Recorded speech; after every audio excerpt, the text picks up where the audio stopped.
अगर मैं आपसे कहूं कि दुनिया का सबसे खतरनाक हथियार बंदूक नहीं होता, तो आप शायद हंस दोगे। अगर मैं कहूं कि तलवार भी नहीं होती, तो आप कंफ्यूज हो जाओगे। और अगर मैं कहूं कि यह हथियार न दिखाई देता है, न आवाज करता है, न खून बहाता है, फिर भी जिंदगियां बर्बाद कर देता है, तो शायद आप सोचने पर मजबूर हो जाओगे। ये हथियार होता है इमोशन। और इमोशन पर सबसे गहरा कंट्रोल अक्सर उसके पास होता है जो ज़्यादा महसूस करता है। इस बात को गलत मत समझना, ये किसी के खिलाफ इल्ज़ाम नहीं है, ये एक साइकोलॉजिकल सच है। औरत को कुदरत में महसूस करने की सलाहियत ज़्यादा गहरी भी है। वो बात कहने से पहले समझ लेती है, वो चेहरा पढ़ लेती है, वो खामोशी सुन लेती है। और जब कोई इंसान इतना समझने लगता है, जो उसके पास पावर आ जाती है। पावर का मतलब जुल्म नहीं होता, पावर का मतलब होता है दूसरे के डिसीजंस पर असर।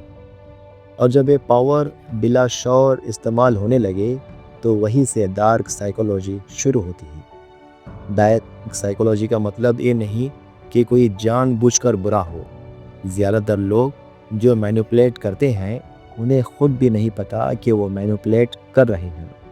वो बस वही कर रहे होते हैं जो उनके लिए काम कर रहा होता है।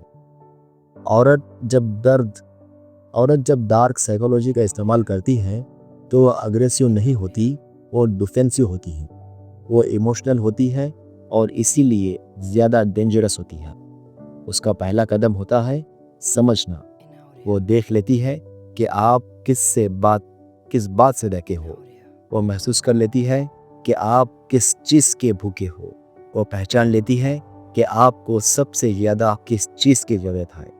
किसी को रिस्पेक्ट की भूख होती है, किसी को अप्रिसिएशन की, किसी को प्यार की, किसी को बस ये महसूस होना होता है कि कोई उसे छोड़ के नहीं जाएगा। और जब ये ज़रूरत पकड़ ली जाए, तो आधा गेम वहीं ख़त्म हो जाता है। शुरुआत हमेशा बहुत खूबसूरत होती है, इतनी खूबसूरत कि दिमाग वार्निंग देना बंद कर देता है। आपको लगता है कि आप फाइनली समझ रहे हो। आपको लगता है कि कोई तो है जो आपकी बात बिना कहे समझ रहा है। और यहीं पर आप इमोशनली इन्वेस्ट कर देते हो। डार्क साइकोलॉजी का पहला रूल यही है, जो ज़्यादा इन्वेस्ट करता है वो ज़्यादा वल्नरेबल होता है। धीरे धीरे आपको आदत लगने लगती है उसकी आवाज़ की, उसके मैसेज की, उसकी एक प्रेजेंस की।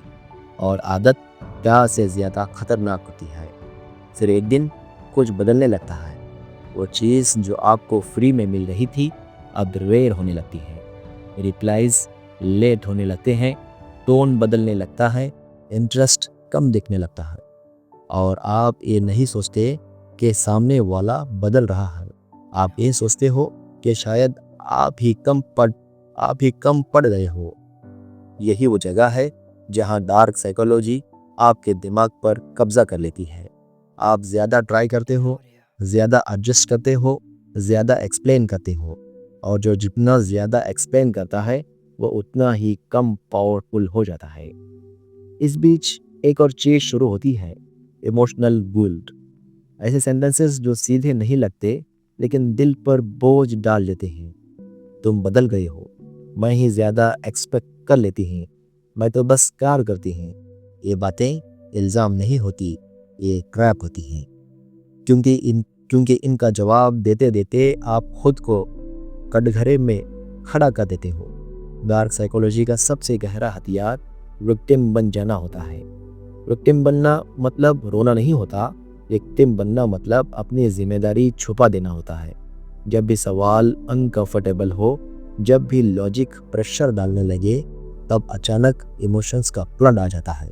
और क्योंकि सोसाइटी ने हमें यह सिखाया है कि आंसू सच्चे होते हैं, इसलिए हम लॉजिक बंद कर देते हैं।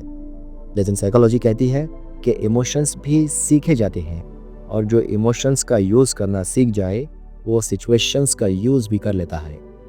और एक चीज़ जो इस गेम में होती है, वो है सैक्रिफाइस का कंसेप्ट। मैंने तुम्हारे लिए ये छोड़ा, मैंने तुम्हारी वजह से ये सहा। सैक्रिफाइस अगर म्यूचुअल हो तो वो प्यार होता है, लेकिन अगर सैक्रिफाइस सिर्फ याद दिलाया जाए तो वो कंट्रोल होता है। ये सेंटेंसेस आपको कर्जदार बना देती हैं और कर्जदार इंसान कभी फ्री डिसीजंस नहीं लेता। इसके बाद बैक साइकोलॉजी और गहरी हो जाती है। सच को तोड़कर पेश किया जाता है। पूरा झूठ बोलना ज़रूरी नहीं होता, बस सच का वो हिस्सा दिखाया जाता है जो आपको गलत साबित करे। और क्योंकि यह पूरा झूठ नहीं होता, इसलिए आप कंफ्यूज हो जाते हो। कन्फ्यूजन डार्क साइकोलॉजी के सबसे फेवरेट स्टेट होती है। कंफ्यूज्ड इंसान सवाल नहीं करता, कंफ्यूज्ड इंसान बस एडजस्ट करता है। फिर आती है यादों की फाइल। पुरानी बातें, पुरानी गलतियाँ, पुराने ज़ादे। आज का मसला कभी आज का नहीं रहता। हर बात 3 साल पहले से शुरू होती है और आप महसूस करने लगते हो कि आप कभी सही ही नहीं हो सकते। जब प्राइवेट कंट्रोल काम कर जाता है तो पब्लिक प्रेशर की ज़रूरत नहीं करती, और जब प्राइवेट कंट्रोल फेल होने लगे तो सोसाइटी का कार्ड खेला जाता है। लोग, रिश्तेदार, इमेज, इज्जत। आपको यह महसूस कराया जाता है कि अगर आपने अपनी बात रखी तो आप बुरे बन जाओगे, और अक्सर अच्छे लोग बुरा बनने से डरते हैं। इस पूरे प्रोसेस में सबसे ज़्यादा जो चीज़ मरती है वो होती है सेल्फ रिस्पेक्ट। आप खुद को छोटा करते जाते हो ताकि रिश्ता बड़ा लगता रहे, और यहीं पर डार्क साइकोलॉजी अपना काम पूरा कर लेती है। सबसे पेनफुल सच ये है कि ये सब अक्सर बहुत इनोसेंट लगता है। कोई विलेन जैसे बिहेव नहीं करता, कोई इविल लॉफ नहीं होती, सब कुछ नॉर्मल होता है। इसीलिए समझना मुश्किल होता है, और जब तक समझ आता है तब तक आदमी इमोशनली थक चुका होता है। डार्क साइकोलॉजी को समझना औरत को जज करना नहीं है। डार्क साइकोलॉजी को समझना अपने आप को बचाना है, क्योंकि साइकोलॉजी जेंडर नहीं होती, साइकोलॉजी पैटर्न होती है। आज अगर ये पैटर्न औरत में दिख रहा है तो कल मर्द में भी दिख सकता है। इसलिए इल्म ज़रूरी हो, अवेयरनेस ज़रूरी हो। जो आपको हर वक्त डाउट में रखे वो प्यार नहीं होता। जो आपको अपनी वर्थ बुलाने पर मजबूर करे वो रिश्ता नहीं होता।